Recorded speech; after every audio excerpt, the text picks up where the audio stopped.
এবার চ্যাম্পিয়ন্স লিগের মঞ্চে মাঠে নামছে বার্সেলোনা ও রিয়াল মাদ্রিদ। দুজনেই মাঠে নামবে বাঁচা মরার লড়াইয়ে। সেখানে ভিনি এমবাপ্পের ওপর থাকবে রিয়াল মাদ্রিদকে টেনে তোলার দায়িত্ব, আর রাফিনিয়া, ইয়ামাল, লেভানডস্কিরা মাঠে নামবে বার্সেলোনাকে পরবর্তী রাউন্ডে তোলার মঞ্চে। চ্যাম্পিয়ন্স লিগে এই দুই দলের লড়াই নিয়ে বিস্তারিত থাকছে প্রতিবেদনে।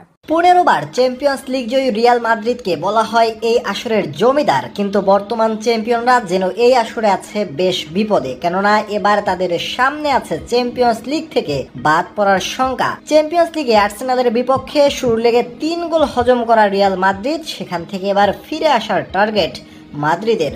অন্য যে কোনো দল হলে সবাই ধরে নিত এখানেই শেষ রিয়াল মাদ্রিদের চ্যাম্পিয়ন্স লিগের যাত্রা, কিন্তু রিয়াল মাদ্রিদ বলেই সবার বিশ্বাস আছে তাদের উপর, কেননা কামব্যাক শব্দটা মিশে থাকে রিয়াল মাদ্রিদের সাথেই।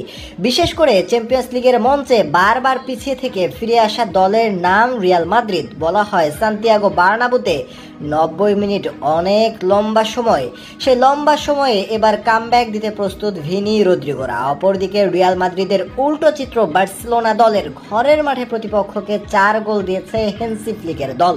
এই মুহূর্তে ইউরোপে সবচেয়ে ফর্মে থাকা দলগুলোর মধ্যে একটি নাম বার্সেলোনা।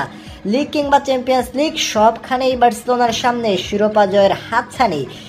ম্যাচ হলেও অনেকটাই নির্ভর হবে বার্সেলোনা দল। সেখানে ড্র করলেই পরের রাউন্ডে যাবে তারা, এমনকি 3 গোলে হারও বার্সাকে ঠেকাতে পারবে না পরের রাউন্ডে যাওয়া থেকে।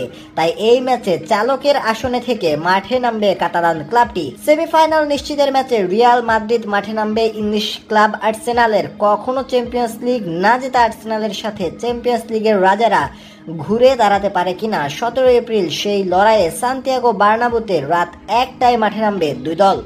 অপরদিকে সেমিফাইনালে 1 পা দিয়ে রাখা বার্সেলোনা খেলবে অ্যাওয়ে ম্যাচ। সেখানে ডর্টমুন্ডের সামনে লক্ষ্য থাকবে চমক দেখানোর। এবার দেখা যাক 16 এপ্রিল ইদুনা পার্কে সে কাজ করতে পারে কিনা আসরের বর্তমান রানার আপরা।